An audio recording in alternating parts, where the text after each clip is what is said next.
Hello and welcome. My name is Steven Sorensen. I'm the creator of Ctruth, and this is Scholarly Snippets Season 2, Episode 7. Scholarly Snippets is my show where I interview people with history degrees or related degrees to shed light on the world of history and historical scholarship. Today I'm joined by the curator of rare books and maps, Eric Ensley.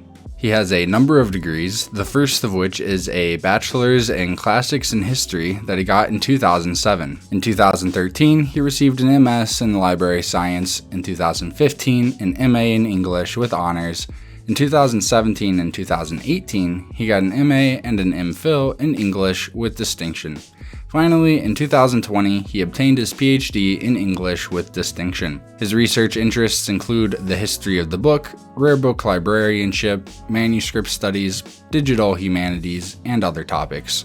As you watch, think of questions that you would have asked that I didn't ask. Then comment those questions so I can get a better view of what you want to hear from my guests.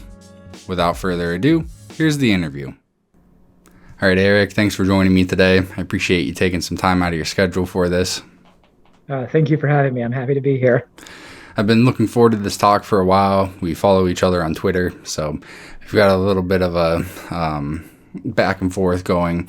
I saw your tweet the other day about sending old manuscripts or old books through the CAT scan or the, CT scan? Yep. So that's pretty exciting stuff. Just for anyone who doesn't know you at all, how do you describe your field of scholarship? What area do you occupy? That's a tough question. So my title right now is I'm curator of rare books and maps at the University of Iowa. Ever since I got started in library school, and even back in undergrad where I was a history major, I've kind of been interested in early stuff, which I define as kind of up to 1600, 1650 or so. So I started out as a historian, went into library school, ended up getting my master's in library science, and it was there I found early books, which, it's this discipline that's really pulling from so many different areas. It's pulling from literature, it's pulling from history, it's pulling from sociology, to kind of make this hybrid discipline. So what I would say that I do is, I guess the technical term is bibliography, or if you want to get fancy, codicology. So bibliography being this sort of very broad net that gets tossed out to describe people who use old books or study books using a variety of different methods. So that can be historical, it can be literary, but it's basically people who use the book as kind of a foundational implement for what they do. And then codicology is a little bit narrower, I would say, and it's much more materially oriented. So people who are looking closely at the materiality of books, what is going into constructing books, and that's kind of where the putting books into CT scanners comes in, as we're looking at the construction. So it's this very, what I would call codicological analysis of books that, I'm happy to talk about more.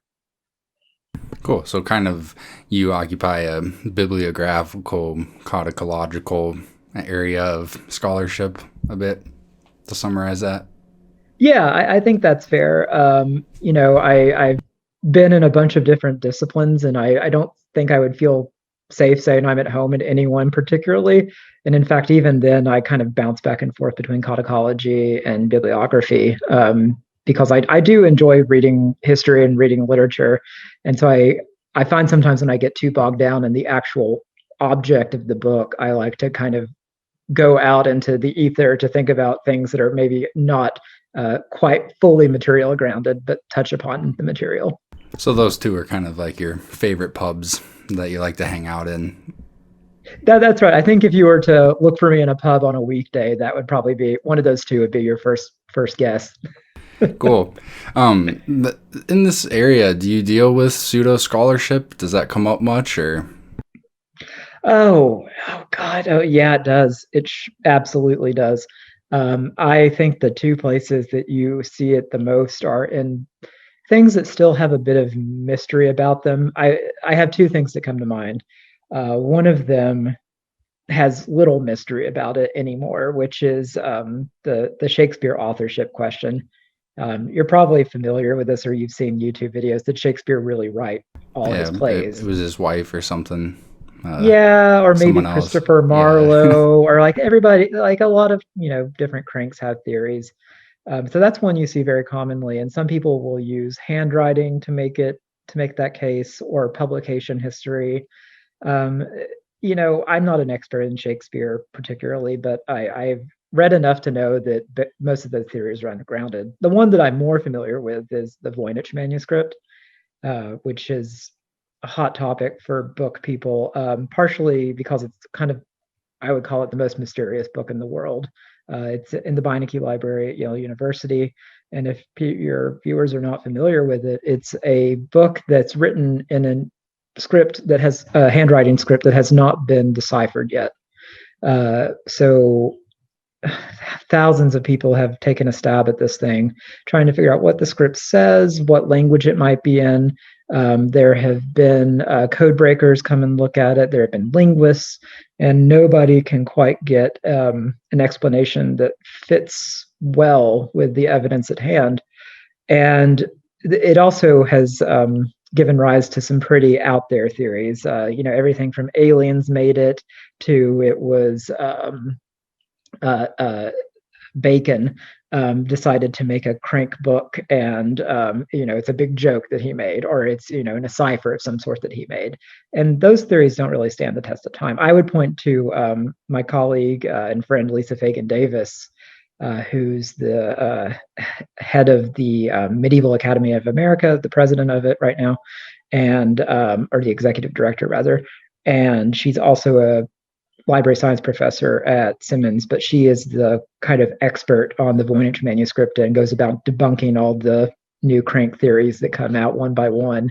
There was one that was pretty interesting recently that suggested it was a Turkic language that went extinct, but she basically went through and dismantled that theory as well. So there are a lot of people who, kind of are on guard, particularly with book studies, to make sure that these crank theories don't gain too much traction. So every time you see the Voynich come up, you'll see, the Voynich manuscript has been solved as some headline, and then there'll be a rebuttal by Lisa somewhere in the headlines the next day or something like that. So yeah, there's a lot of pseudo scholarship that makes its way into our field. It's usually centered around mysterious books and things like that, but they're definitely out there, and a lot of hearsay too. The thing that librarians like to say all the time is the white glove theory, that you should handle books with white gloves. You always see pictures of people handling old books with white gloves, and that's a bunch of bunk. The best practice is not to use gloves. The oils in our hands don't harm the books, and in fact, you can't feel the pages very well when you wear gloves, which means you're more likely to damage the book because you can't feel it. So there's all sorts of misinformation that comes out in our field.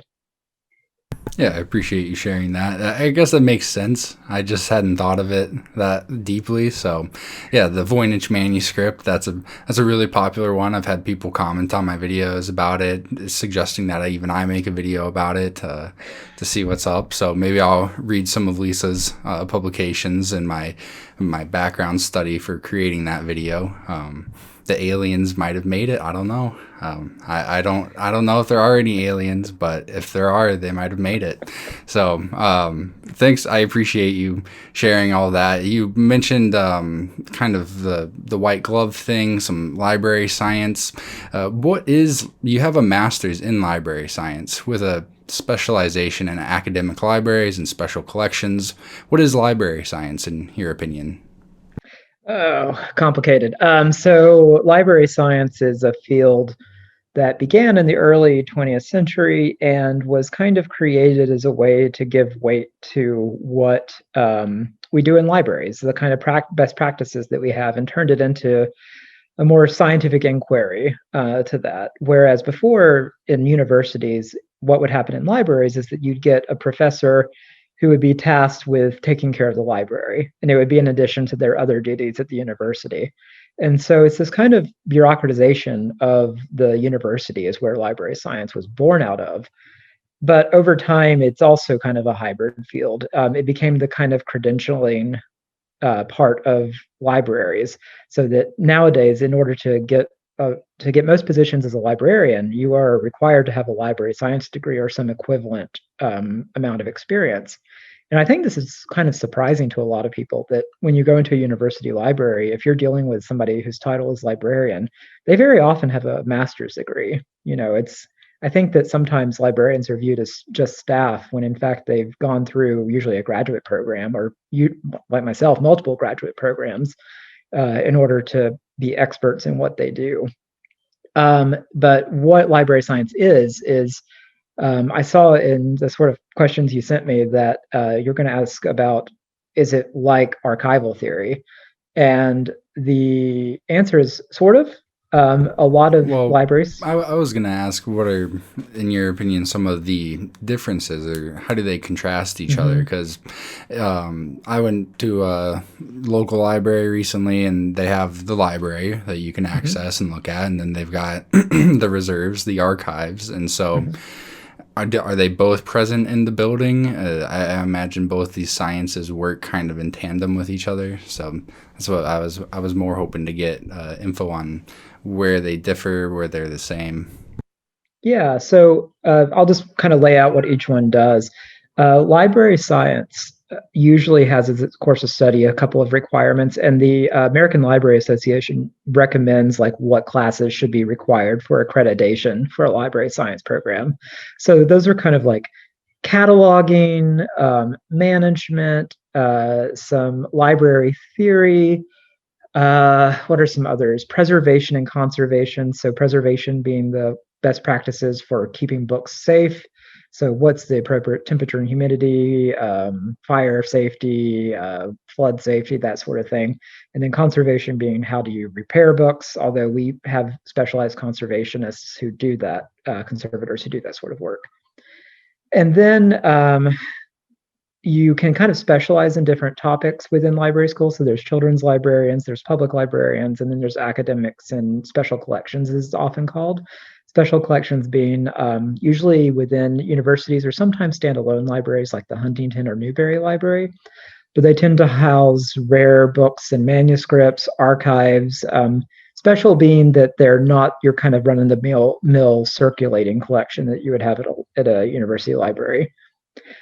Archival theory or archival track stuff is often in the same school as library science. So a lot of schools have kind of combined those two, and they'll be housed within the same building. And in fact, you'll see a lot of students populating the classes. So I took archival theory when I was in library school with the archivists who are in there, because I figured as a special collections person, at some point, I would probably be seeing some archives, and that's paid off now because I am in charge of a lot of archival collections here. So yes, you do a lot of archival theory, and a lot of that archival theory is sort of born of historical theory too, interestingly. So you see a lot of sort of theory of the archives that's coming from not only best practices from archivists, but also the users of those archives, who tend to be historians or related disciplines.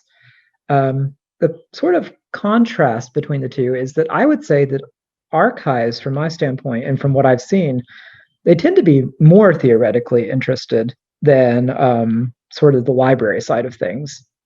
I think that you could honestly get away with not knowing a ton of library theory and being a very good librarian, if I'm being totally honest with you. Archival theory, I'm not sure that's true, because there are some sort of baseline understandings of what a good archive should do. So for example, there is original order, for example. One of the foundations of archival theory is that you should keep archives in the original order in which the owner either kept them or sent them to your institution. So, and that's just one. There's, many kind of tenets of archival theory that are pretty standard from university to university. And there are some standards and best practices that the ALA and ACRL, which runs academic libraries, puts out as well. But those tend to be not as well followed as archival theory. And then just for viewers who may not know the difference, archives typically are, unbound papers, boxes of material, whereas a library, Not always, but often kind of deals with bound materials, books, but there can be different formats too, rolls and scrolls. And there's going to be some overlap at every place where you have archives and rare books together. So, for example, in our special collections library, we have both archives, we have rare books, and we have manuscript material, so handwritten material that falls within library stuff, and handwritten material that falls within archival stuff. So, it's all going to be hybridized, I guess, is the thing. But there are some kind of delineations in what each group studies. So they are kind of siblings in a way. Yeah. They share a lot of similar features. Do you know which library or archive it is that sucks all the air out if there's like a fire? You know what I'm talking about? That's a myth, actually. That's one of the big myths that you hear that from tour guides. I think I've heard it at a lot of different places now, but it comes about because there's a sort of gas system that's used when we have fire suppression. So you can't, or you shouldn't really use water to douse books whenever you have a fire. So there's a canister system that will release an inert gas into the space so that it puts out the fire. And the rumor was that it was, they'd lock up all the vault, and if you were trapped in there, it would suck all the air out and you'd die from it, which is not the case. It's probably not a good idea to breathe a lot of that stuff, but you're not going to die in there. The one I always heard it about a lot was the Yale Library, the Voynich, because it has that big book cube that you see in a lot of photos. I think it showed up in a comic book of the Avengers one time because somebody was trying to steal the Voynich manuscript in one of the Avengers issues, which I think is amazing. But yeah, you hear it on tour guides everywhere. And now when I walk by and hear a tour guide say it, I always just want to be like, it's not true, but I'm not going to embarrass the tour guide when they say it. Well, thanks for clearing that up. I had never looked into it. I think I saw it in a meme, and I think it was the Yale Library with the cube around the books. So, but I was going to ask if you said that you did know what it was. Is that a product of library science or archival science? Which one would be credited with that? But it doesn't exist, so it's science fiction at this point. That's right. Yeah. So you were mentioning kind of how historical studies do tie in a lot to this. What are the ways that you see, you have a PhD in English. What are some ways that you see the overlap between the English degree and, your other degrees as well, with the field of history? That's a great question. And that's actually one that really should be clarified more often.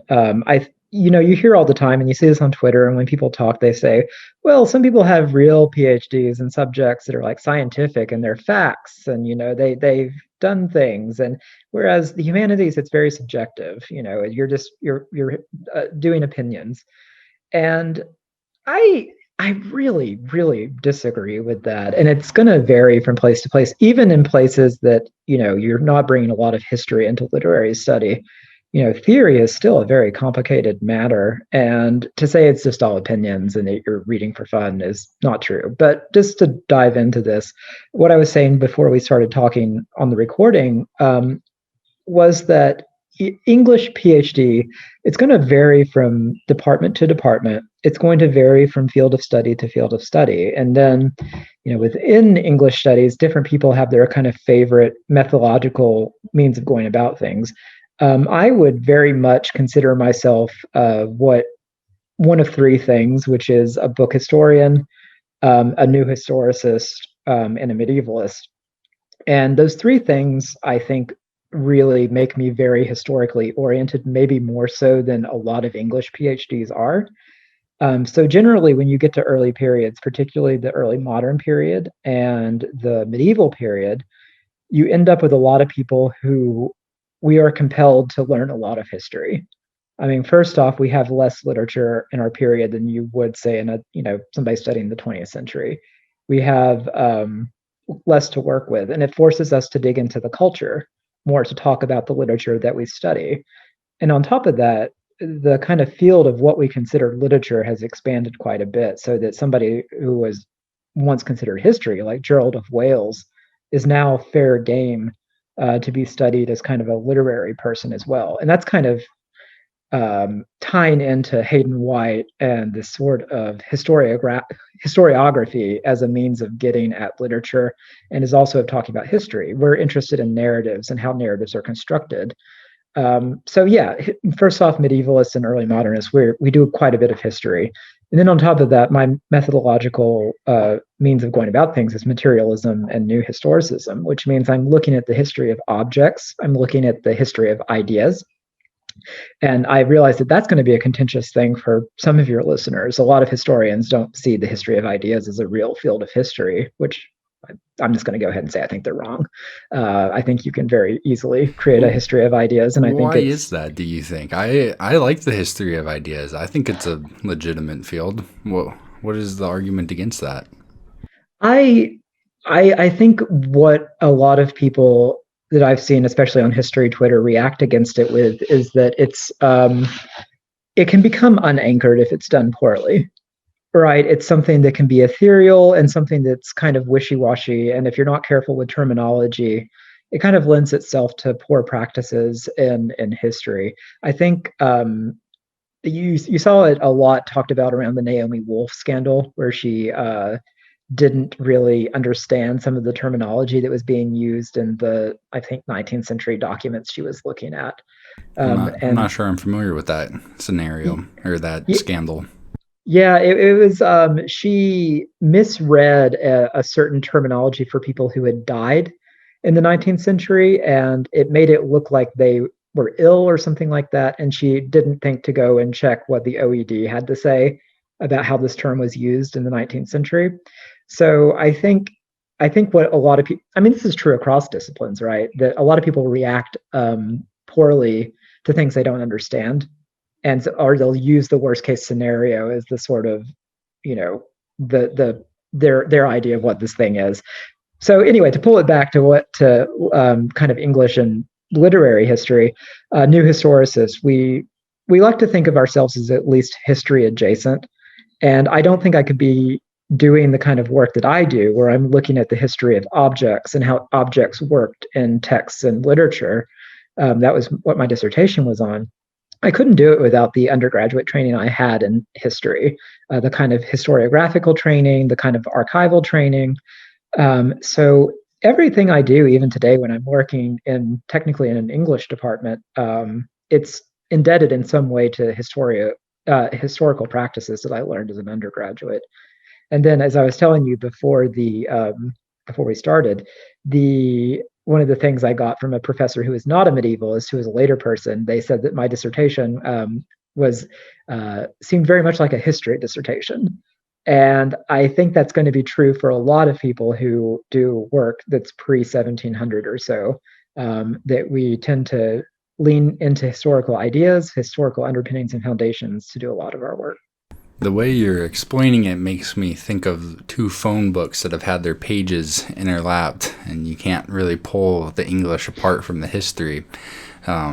So right. I appreciate that. I wanted to get your take on, well, just to quick summarize what I heard, like there's a lot of, you do more early modern type stuff, pre-1700s. So history is a really important part of that. You don't have as many sources to be working with as people in the 20th century, even maybe the 21st, or even the 19th century. The literature is blowing up. So prior to that, not as many sources. So you do have to kind of get into the mind of the people that you're reading from to understand the world that they were in, to understand why they would be writing what they're writing. So there's definite overlap there. You mentioned being a medievalist, which what I understand is somebody who is very interested in medieval studies, somebody who checks all that out. But two other terms which might not be as clear is the new historicist. So I'm somewhat familiar with the history of historicism and how there's a grab bag of different terms and definitions for what historicism is. What do you consider to be new historicism? Oh, that's a great question. And it's one that's shifted since the sort of instantiation of it in the late 80s and early 90s. I think a lot of people associate it particularly with Stephen Greenblatt at Harvard, who sort of began looking at early modern literature and trying to fold in historical analysis into literary analysis. So I think it's important, though, to understand what was kind of happening before, which is the sort of new criticism and also biographical criticism, which is, so first off, new criticism, the idea was that you divorce the text from history. You look at it as the famous example of it was the well-wrought urn. A poem is something that can stand alone and be a well-wrought urn that you analyze and, fill with meaning. And it's a sort of way of decontextualizing and dehistoricizing what's considered sort of great literature. And then biographical criticism was that you could find the author in basically any piece of writing. It's far too convoluted to really get into how that went away completely, but there was a long kind of march towards integrating historicism, integrating different political readings. Some people that you might be familiar with who were formulative in that were Roland Barthes, bringing sort of Marxist analysis into work. But to bring it back to what we were talking about, Greenblatt was very much reacting against this sort of decontextualizing of literature. His argument was essentially that what was produced, what was written, was a product of its historical moment.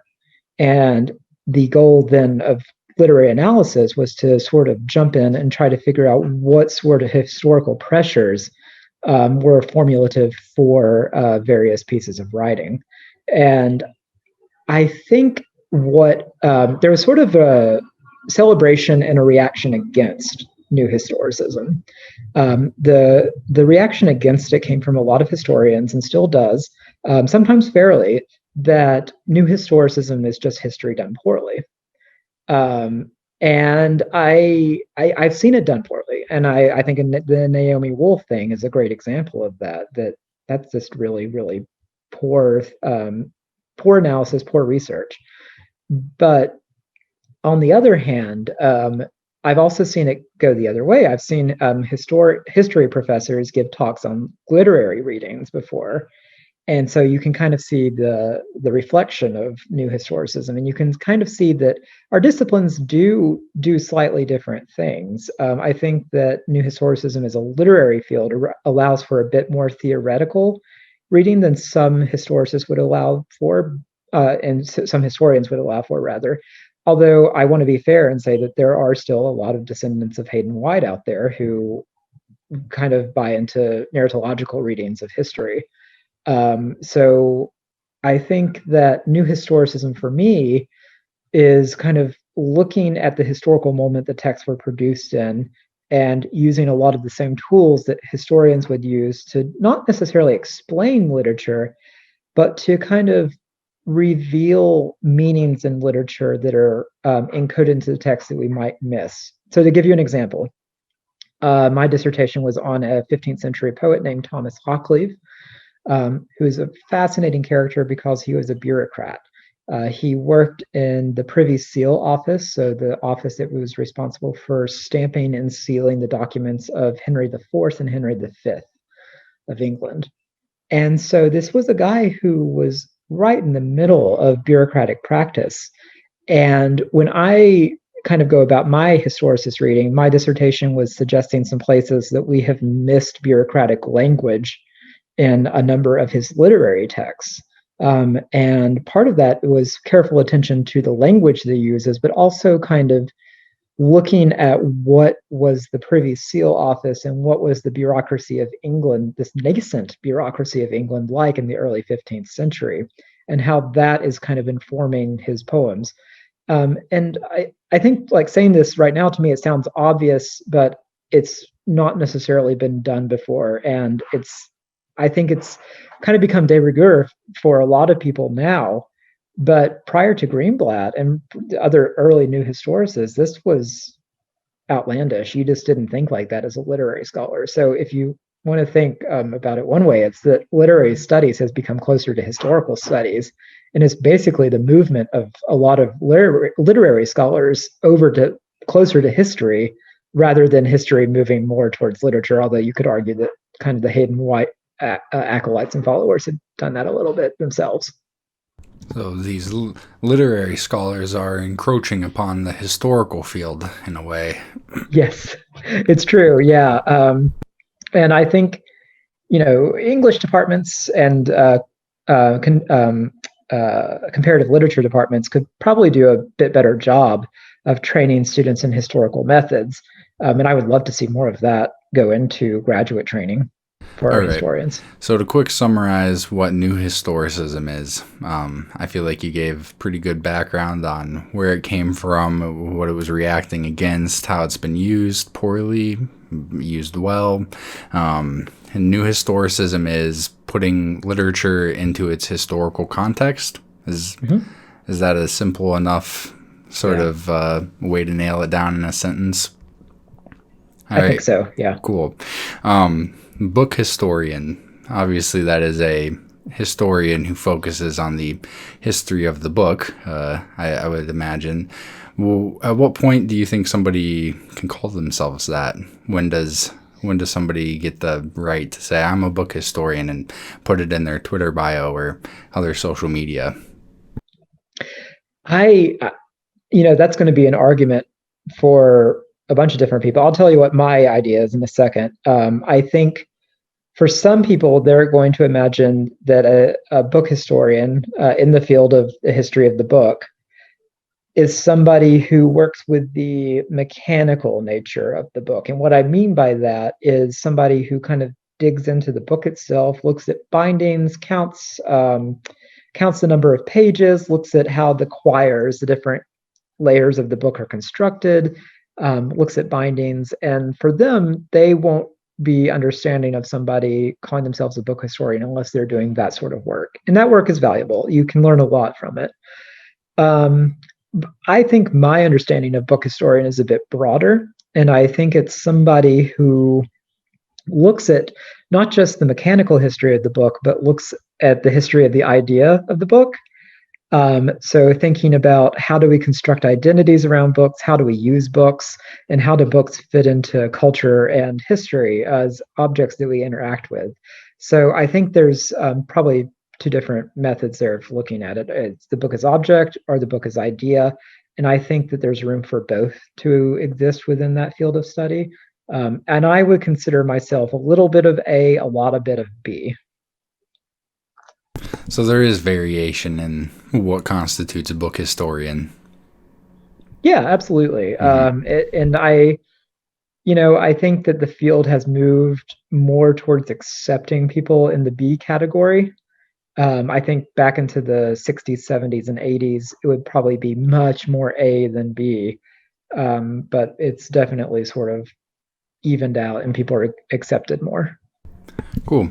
I think this would be a good segue into some changes that you've noticed in your field. I'm trying to remember your CV. I think it was 2007 you got your bachelor's degree in history and classics. Mm-hmm. Cool. Yeah. So 2007 you got your first degree. It's been a while since then. 14 years or so now? You're reminding me of that. Time flies by, but what are some changes that you've seen while it's been flying? Okay. I think that there's going to be some good changes and some changes that are not great, but I think the not great changes tend to be more the nature of the institutions and the humanities writ large, which is, lowering enrollments. It's much harder to get a job even 14 years later. 2007, you still had some hope of getting a job if you were in the humanities, but that has increasingly fallen by the wayside. I like to tell people that the job I got last year here at University of Iowa, I essentially won the lottery. And I'm very, very thankful I did, but I also realized that there are probably many, many qualified applicants who also apply for the same job. I really hate interrupting people, but this is something that I keep forgetting to note down. How many people are in the position that you're in, do you think? Like, how many curators of rare books and maps do you think exist in the world? Curator of rare books, that's, if you figure that most R1 universities, R1 being research one universities, so universities that have large research output. Think like your big universities in the United States or in Canada and Britain and France. They will tend to have somebody with the equivalent title of what I have, whether that's curator. In the UK, sometimes they call what I do a keeper, so a keeper of books. It varies, but most of universities will have somebody in the position that I'm in. Where I work, there are also two other curators. There's a curator of our Dada archive. We have the largest collection of Dada materials in the United States. And then we also have a curator of popular culture who keeps our sci-fi collections and our some of our other collections, because we have a very large sci-fi collection. There's different kinds of curators, but So if we were to relax the title a little bit, are we looking at like 10,000 people or like 100,000 people maybe that kind of do the similar work? I'd probably say 1,000 if I A had to thousand? guess. Yeah. And has that number gone up or down over the years? Oh, it's changed. I would say it's probably stayed relatively stable, maybe decreased a touch, because libraries have often taken budget cuts as universities downsize. Budget crises, libraries are popular targets for taking money out of. And then what will happen is that you'll have multiple fields get folded into a single curator. My title is a great example of that. You see the maps tacked onto the end of my title. Just give it to that guy. That's exactly right. And that position used to be a separate curatorial position here. It used to be a separate curator of maps and a separate curator of books. And so you see that consolidation, people doing multiple things and doing things that, it's probably too much work for one person. Well, I'm glad I got that covered. Just to summarize what you had said right before that, is one of the big changes in the fields is that it's gotten a lot harder to get a job. Back when you started, it wasn't easy to get a job, and now if you get one, it's equivalent to maybe even more rare than winning the lottery. I feel like there's a lot of lottery winners. It's maybe not as many getting appointed into that position. So aside from the job market, are there any other changes that you've noticed? Yeah, I think positively that the field, particularly rare books and manuscripts, has gotten much more welcoming. Even since 2007, when I was in college, 2005, 2006, I did not set foot in the rare book library. I got my undergraduate degree at Columbia. I didn't set foot in Columbia's rare book library until my senior year. And even then, it felt like a pretty closed off place that undergraduates were not necessarily welcome. And I think what I have witnessed most over the past 14 years is just a major sea change in that sort of attitude. I happen to know some of the people who now work at Columbia, and it's not that same institution from when I was there. And then you have people like me who go into this field because we actually really want to get undergraduates in our doors to work with our archival materials, to work with our rare books and manuscripts, so that we don't really put collections off limits anymore. We want to welcome people in and ask them to use our materials. And, we provide safekeeping, of course, but we're here to serve the academic community and also our local communities. I'm fond of saying that the materials in our library belong to the people of Iowa, which is something that I think is very important to recall. And I recall it every day as I'm purchasing materials for our collections. I ask myself, if I go out to a farmer in a cornfield in northern Iowa, would I be proud to tell him what I bought with, the money that came from his taxes? And it's kind of a good guiding philosophy for me. Can I make this interesting to, somebody on the street? And I'm happy to see that attitude growing in special collections across the board. So that's been positive change, definitely. So yeah, the positive change is it's more inclusive. There's better public outreach. So those are just two changes. We had a negative one, a positive one. It kind of ties into some of my questions for later. I'm going to bring them up now. Do you think, so academics, they have a code of conduct. When you go to school, you agree to the school's ways of interacting with each other. Don't plagiarize or punch anyone in the mouth, stuff like that. There's the rules for interacting with the public are a bit more obscure, if even existent at all. Do you think there's any ways, like if you have a Twitter, I see you post quite a bit, you respond to people. Are there things that you do on there that you don't do on there? Like, what are some do's and don'ts of interacting with the public as a professional reaching out to the public? What are some do's and don'ts? Yeah, that's a really great question. I think everybody sort of has their own code of conduct that they abide by. Sometimes it's shared with other people. I think one of my big ones is, so I'm also a professor in the English department here. So I teach classes in a variety of departments. I'm currently teaching a first year seminar. One of my own personal ethical things is that I just do not want to punch down on people. I wish, if I'm being frank with you, I wish some other young scholars would remember that once they enter into tenure track positions or once they become curators, that you should not be talking negatively about grad students or undergraduates, or people who, that you are above in rank, in the sort of academic hierarchy. I think that's especially important now, considering the sort of nature of the job market. What does that really mean? The talk down or the punch down? Like, what's an example of that? I've seen people online insult projects of graduate students. I've seen professors sort of pull rank, be insulting to students, belittle them on Twitter. These are just things I've witnessed personally. So I think one of the things for me is that I want to be a kind person. I had a lot of kind people who helped me get where I am, and I kind of want to pay that forward to people who are interested in this field. I try not to sugarcoat things about getting jobs in the field.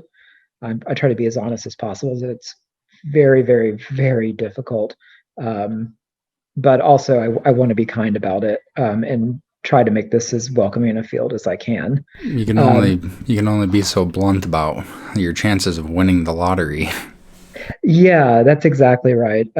It's kind of a difficult prospect for a lot of people. You don't want to. It's a real balancing act, because I do love this stuff. I'm really passionate about it, and I'm doing the stuff that I always wanted to do. But at the same time, you kind of have this, you're getting pulled in two directions where you want to tell people, yes, do this stuff, follow your dream. But if I hadn't gotten this job, would I have a job now? I doubt it. It's you have a couple of shots maybe. And if you come from a background where you need money, it makes things really, really hard. So we do have to keep getting through some of these, but basically what you're saying is be kind, don't be insulting to others, try and be respectful. Those are some general good rules of thumb to follow when interacting with people in the public. Yeah, that's exactly right. So cool. I don't know if you have any opinions or advice on how the public can better interact with the professionals. So if somebody is reading about the Voynich Manuscript or some other thing out there that might not be popular in academia, what are some do's and don'ts that they could do for when reaching out to you or someone that you know? So you mean when people like reach out with theories or things like that? Like if I were to send you an email about the Voynich Manuscript and I think that aliens made it, what are some things that I could do that would not completely like send it straight to your trash box or spam box, because like I've had people reach out to me and they call me an amateur and I should just give up entirely, and I'm not as inclined to interact with those people as I am to the ones that are like, hey, have you heard of this? I've been looking into it. I'd love to hear your take on it. I guess that kind of answers it a little bit. It's the same advice, just don't be rude and be considerate. Yeah, I think that's I think that's part of it, is don't be rude and considerate. I think the other thing too is ask a lot of questions. I think sometimes when people come in with preconceived notions, they tend to not ask as many questions. And so two things. Number one, if you come to somebody and say, hey, from what I've read, I think aliens made the Voynich Manuscript. What do you think about this? What would you say against this? What would you say for it? Something like that. Like turn it into an academic question rather than sort of an ethical question that is, something that's like a strongly held belief, right? So if you kind of take a step back and treat it as pros and cons kind of list, like what is there to support this? What is there not to support this? I think you will end up with a lot more positive reaction. That being said, there are a lot of not particularly kind academics out there. Let's be frank, right? Like, maybe not the majority, but you're going to run into some jerks out there, and that's just the nature of what academia is. And that's sad to say, but I think if you approach it with kindness, I'll put myself in there. I think there are a lot of kind people out here, and I think we try very hard to be kind. But just approach things with an open mind, and hopefully you'll receive that in return. I think that's a good thing to point out too, that there are nasty individuals in academia, and to keep in mind that not everybody's like that. So if somebody who's believing aliens created this manuscript is going around hitting the academics and hitting them up and saying, hey, I think this, and I think you don't know what you're talking about, and they only hit the ones that are the rude ones, then they might get the idea or the impression that all of academia is like that. Oh, they all just wave away my extraterrestrial evidence.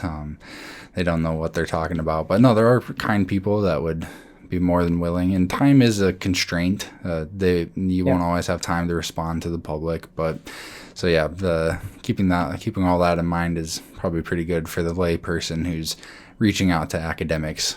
Sometimes you go get a bad apple, but not all of the apples are bad, so don't give up. That's true. Yeah. So we talked about some changes. We talked a little bit about public interactions between professionals and lay people. Are there any controversies in the bibliographical, codicological realms? So that's complicated. So let's see. What are some controversies right now? Aside from the pseudo scholarship stuff, like debates that are being had amongst the academics.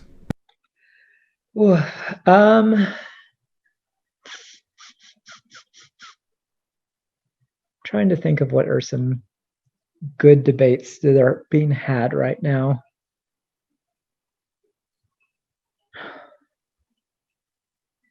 You know what? Let me take some time to think about that, actually. Okay. Maybe I can reach out to you later and get something on that. You don't have any controversial opinions, do you? You don't think books should be arranged in a different decimal system or something? I love that question. Do I have any controversial opinions? I think my most controversial opinion in library world, there's sometimes it can be a bright dividing line between PhDs and between people who have only an MLS degree, so Masters of Library Science. I think that has led to some kind of non-productive conversations where people end up talking past each other. One of the things that I'm very fond of is to say one of the best things that undergraduates can do if they're interested in getting into the rare book world, especially early rare books, pre 1700, is go out and take a language. Something that we are just utterly in need of in libraries are people who know other languages. So whether that's Latin, whether that's Greek, and frankly, what we really need are people who understand languages like Mandarin, classical Chinese, Arabic, Persian, because you'll see these collections that are in our basements often languishing because people don't speak the language. They don't know how to describe them, which means that they don't know how to make them available to people who might use them. So one of the things that I like to say a lot is, please go take languages as an undergraduate. Not only do you get the benefits of learning a language, which includes, working your mind and learning about another culture, which I think is very important, but it tends to pay dividends if you end up staying in the field. And that has been somewhat controversial. People who perhaps that's not their strong suit, is learning languages. People just really don't want to pick up a second language. They're like, I'm willing to die on this hill to be monolingual. I got called a gatekeeper for saying that on Twitter one time. A gatekeeper for saying that people should learn more languages? Yeah, it's not that I think that we should only hire people who know multiple languages. It's that I think celebrating people and encouraging people to go learn other languages is an important kind of building block to what we want in the library world. I cannot imagine a world where a library functions well, particularly a special collections library, if you don't have people who know some other languages. You know what? If that's my hot take, I'm sticking to it. I still think they're wrong. Here's my hot take. Front notes. Why put them at the back of the book? I don't know that either. I'm just kidding. What? I prefer footnotes. I don't like to have to go back and forth, but I appreciate it. There's this concept that the harder you have to work for learning something, the more you're likely to remember it. And so I keep that in mind when I'm reading books with endnotes. I'm like, this is for the better. Going back and forth like that. We're kind of getting to the end of the hour here. I'm curious, who are some big names in your field that you would identify? Oh, wow. Geez, it's such a huge field. I'm going to limit myself to maybe sticking to some early modern and medieval people. There are so many book historians out there in all periods. There's been 2 book history readers put out in the past 10, 15 years. One by Routledge and one by another press that I'm blanking on right now. Might have been University of Edinburgh. But those are wonderful if you just want to see the broad swath of sort of book historical work. But for medieval and early modern, some people that I'm very fond of, Alexandra Gillespie, who's at University of Toronto. She works mainly on medieval book history, but kind of does it from the same sort of standpoint that I'm interested in, where she's looking at what can the material book tell us about the cultures in which they resided and the kind of textual productions of those cultures. Another person that I like her work a lot is Emily Steiner, who's also on Twitter. She posts a lot of medieval manuscript images, but she's also a very great scholar in terms of looking at medieval literary texts. Peter Stalibras, who until recently was at University of Pennsylvania, now he's at Yale University. Also works on sort of early modern books, but I really appreciate the sort of humanity that he brings to the field. And what I mean by that is that I think that there can sometimes be a tendency to be, in the past especially, and he's not a young scholar, he's a senior scholar, to be a little bit snobbish about the field, but he's very democratizing. If he wants to look at your family Bible, rather than just look at the very old books. He wants to see, what do books have to tell us about families? What do they tell us about how people actually lived, rather than just looking at Shakespeare and being like, that's all I really care about. So those would be my big 3 to really look into if you want to kind of continue looking at early book history. Cool. I appreciate you sharing that. What are some books that you would recommend? Or maybe articles, if not full books? Just 2 to narrow it down. I know it's a large field, like a huge field. I've talked to some bibliographers before, and that's maybe the only thing they agree on, is the scope of the field is massive. Yeah, I think the first place to look is actually a blog, which is Eric Kwakkel. Eric Kwakkel was until recently at University of Leiden in the Netherlands, and now he's at Victoria in British Columbia. But he, until recently, kept up this really wonderful blog on book history and medieval manuscripts, and it's very approachable. It's kind of this public history thing. And you can really get lost on it. It has everything from manuscripts that were made into hats to talking about how medieval letter forms changed over the centuries. And I would making the newspaper into a hat, right? Yeah, exactly. That's exactly. It looks just like that, except it's a medieval manuscript. It's a what he calls a bishop's mitre. Yeah, except it's a $6,000 manuscript from 500 years ago. That's exactly right. And then the other one that I might suggest for kind of what I'm interested in is Eamonn Duffy. He's a senior scholar. He wrote a very famous book called Stripping of the Altars, but his lesser known book that I'm very fond of, Yale University Press, it's called Marking the Hours. And it's a look at books of hours, which of course are those really beautiful medieval manuscripts with all the illuminations, and they're usually heavily decorated and gold leaf.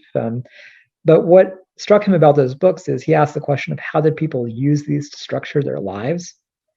And it turned into this really beautiful book. It almost looks like a coffee table book, but it's scholarly. It has really beautiful images in it. It's kind of glossy, and it's not too expensive if you pull it up, on your local bookseller. So I would recommend that. It's very approachable. And what I love about Eamonn Duffy as a scholar is that his scholarship is very academically rigorous, but somebody could pick it up off the street and be engaged with it immediately. It tells stories about people rather than being extremely dry. Cool. So I appreciate you sharing that as well. There's the quote at the beginning of each episode in this season talking about damage that comes from people who readily talk about history and scholars or scholarship. What dangers do you see coming from that? I think you kind of mentioned this a little earlier, but what are some results of novices, I guess, performing as if they're not novices? I think for me, I will say that part of our danger right now, I'm not going to talk about novices. I'm going to talk about the institutions and the academy of which I'm a part now. I think we need to be asking the question, who is this for? So many books of scholarship, so many articles will be read by maybe 5 to 10 people, and they'll disappear into the ether. And somebody has sunk so much time and so much, frankly, resources into these items, and maybe even not put as much effort into teaching to try to get out this monograph that very few people will read. And I think we're at this moment in the humanities, we really need to be asking the question, who are we doing this for? And how can we reinsert ourselves into public conversations more? I don't think the way we're going right now is sustainable, not just because of the kind of shrinking of the university for a variety of reasons, but also I think we've kind of lost sight of what we're doing and what our calling is. And so one of my things that I've been really eager for is to try to speak to people more and try to make this, what I do, interesting to them and not dumb it down. I think we want to remain academically rigorous, but still keep in mind that what we do is in the humanities is we want to speak to humans. And I think that we need to keep that in mind more. And I think we need to maybe alter our course a bit in the academy. So I'm not sure if that answers any dangers coming from the lay people, but it more so is abrasive towards institutions where they need to put more focus on creating a book or a work that's for public consumption rather than the elite round table of 5 individuals. And I mean, I know what you're talking about, these books that get read by maybe one person every decade or so, which otherwise they could be reworked into a much more public, much more easily digestible work. So maybe the danger there is that good scholarship isn't being refined enough for the public taste, is what you're kind of getting at. I think so. And I think there's a way to make it palatable to people without dumbing it down. I think that oftentimes people will meet you at a certain point, although I don't think we're there at that point in scholarship. I think it's still a bit dry sometimes what we do. And I think we need to think more about how we insert ourselves into communities and into people's everyday lives. Yeah, I think those are good thoughts to be thinking about. how are we going to interact with people? And I agree, it is more so for the public. I guess some people do their history for specific individuals. Maybe this was more so true in older times when historians were hired by the state to write the history of their current ruler or something. But no, it's definitely a much more public enterprise now. Public history has become more of a thing in the last 50 years or so.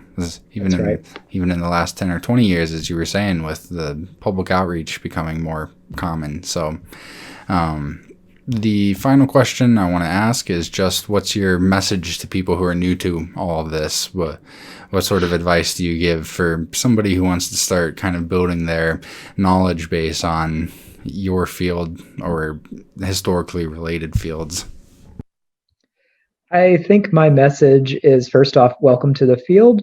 And also that, it's really sad that we're here right now at the State of the Academy, but I also think that there is a friendly, welcoming group of people in the Academy who are here for you, even if we say, difficult truths about the Academy, that we're still here for you and we still want to welcome you into this kind of burgeoning group of historians, broadly considered, and that, all that we do is here to kind of serve people who are coming into the field.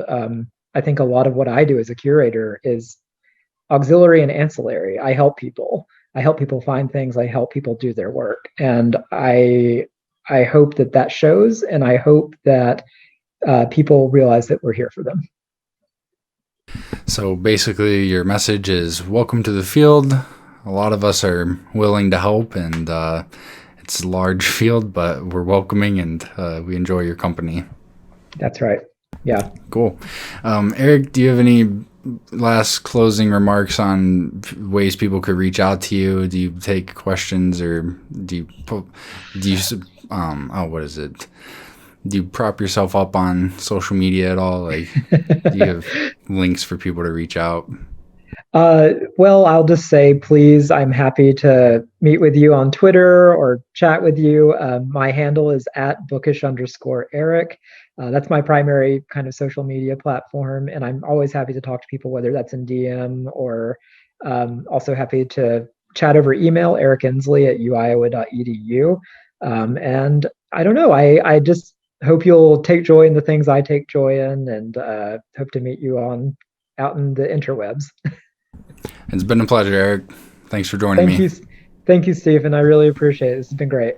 Be sure to drop any other questions you wish I had asked in the comments section below. Before I go, I want to thank the Ctruth patrons for their continued support in my endeavor to explore and map the world of chronology. Thank you all.